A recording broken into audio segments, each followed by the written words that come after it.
Hey everybody, welcome back to the Get Your Money Right podcast brought to you by Forward Motion. I'm Sarah. Hey, I'm Amanda.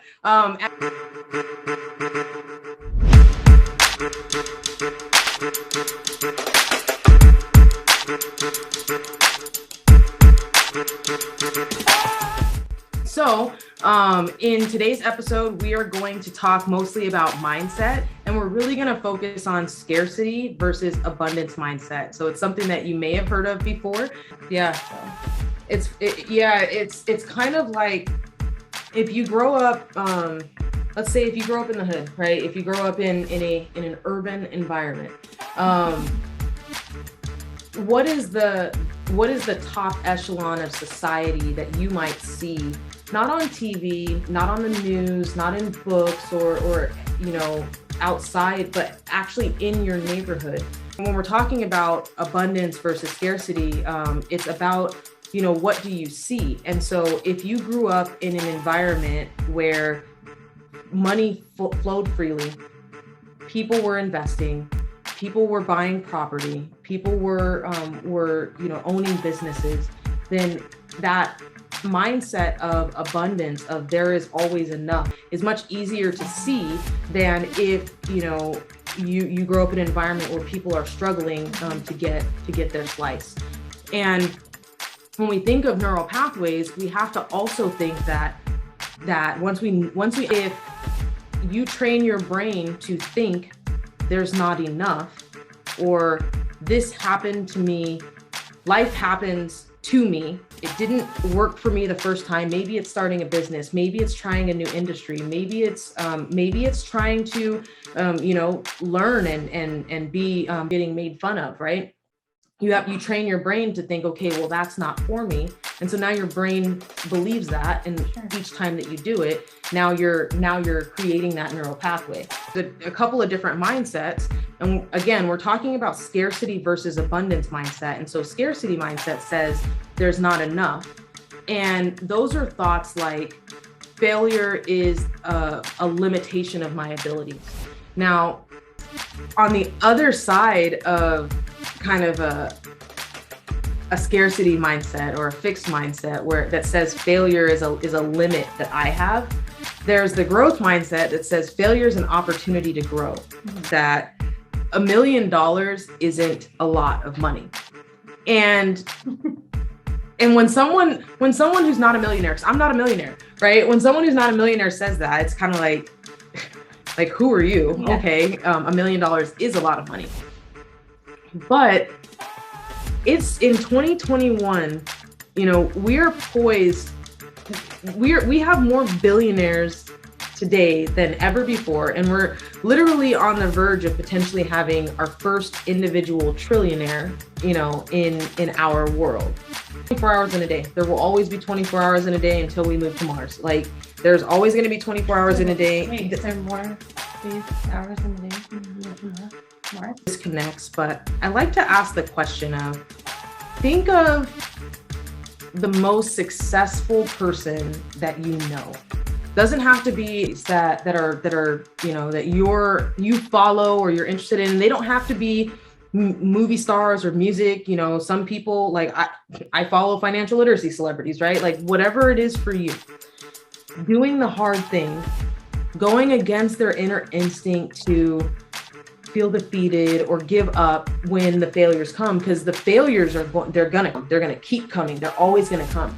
And there's a saying in the world of, like, if you're not failing, you're not trying enough, right? You're hearing Lion say, I remember the conversation, but I remember that she said something, and it was, I believe, a compliment of some sort. And my initial reaction was a defeating or negative comment. However many years, would you consider me a negative person? Like, right, constantly I'm like thinking of like going to the negative. I remember in that point in my life, things were like really, really hard. Like, it was hard to pay rent. It was hard to, like, I was a young mom. I was going my way, right? But that comment from a really good friend really just started, it actually opened my eyes so that I started to see, because I actually, back to what you had mentioned about kind of that fear mindset, right?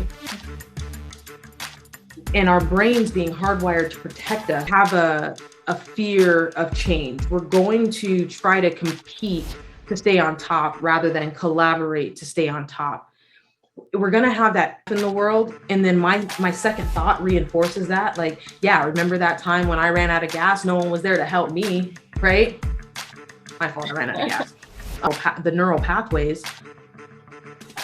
If you know, as humans, our first thoughts are a lot of times they're not going to be, you know, instinct is to protect, and protect sometimes on that first thought or that negative thought or that limiting thought. We're training our brains to go down that path. Like, we're right, and you ran into a wall and then you did that 10,000 times. Like, one, you're probably not going to get back on a bike. And two, your brain now thinks like bike equals wall, right? If you sit down and you say, okay, I want to begin to learn and understand better to the next level. And then you say, okay, well, what's the first step there? I'm always going to tell you that the first step is to put together a really smart, detailed, and strategic budget. And then here's the real flex. Budgeting is easy. Then working that budget, sticking to it. How to do that. Nobody ever taught me. So I'm not going to do it. That's what a lot of people will do. Now, some people will say, hold on, that was a limiting belief. And that's a thought that's keeping me where I am rather than allowing me to move to the next step. And pull down, you know, some of our free resources, reach out and attend a workshop. Sounds like a great idea. Sounds like a great idea, right? A workshop in your area, you might say, you know what? I bet if I typed into Google how to create a budgeting app that you can download right to your phone. You probably could. And then there's probably a section of that app or website that has tutorials and videos, and there's videos on our YouTube page that have tutorials and next steps, right? And so it's all about that second thought and the first action.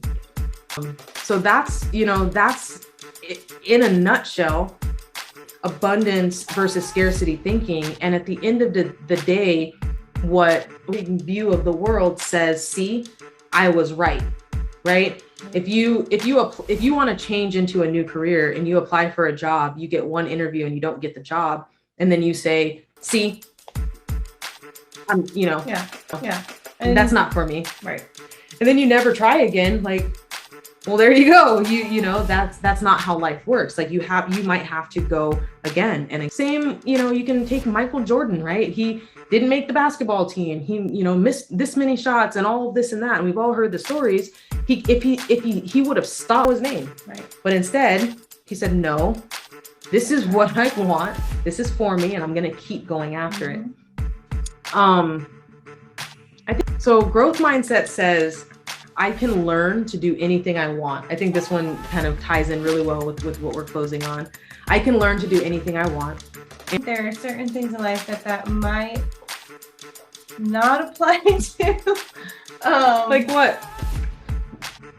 I don't know, like singing. Like, not everybody can not everybody is a singer. But in that same That's token, so true. It is. It's in true. that same token, you can always, there are people that can like match a pitch. Mm-hmm. And that might not mean that they can sing well, but they can at least blend. Yes, they can harmonize. So I can sing something. But no, like I'm a very kind of like I'm not a great cooker or cook, whatever I don't really enjoy it. But if you give me a recipe, you're a good cook. I can usually follow it. But because I don't enjoy cooking that much, I tend to like, I'll skip a part. You said, not a great cook because it's not something that I enjoy. If that's what you wanted, and to be the best cook out there, and you dropped everything and you said, every day I'm going to be cooking 4 to 5 hours a day minimum, or after work or before work. I'm going to learn different techniques. I'm going to learn saucier. I'm going to learn, I'm going to improve my knife skills. I'm going to do all of these different things. Singing. Not everybody's a singer. Just saying. So, Or just like, moms out there. I am definitely not like athletic, like in sports, and I do an okay job, but I would not be the first one to call out on the team. Like, it's just not. What about when you played soccer? I thought you were really good.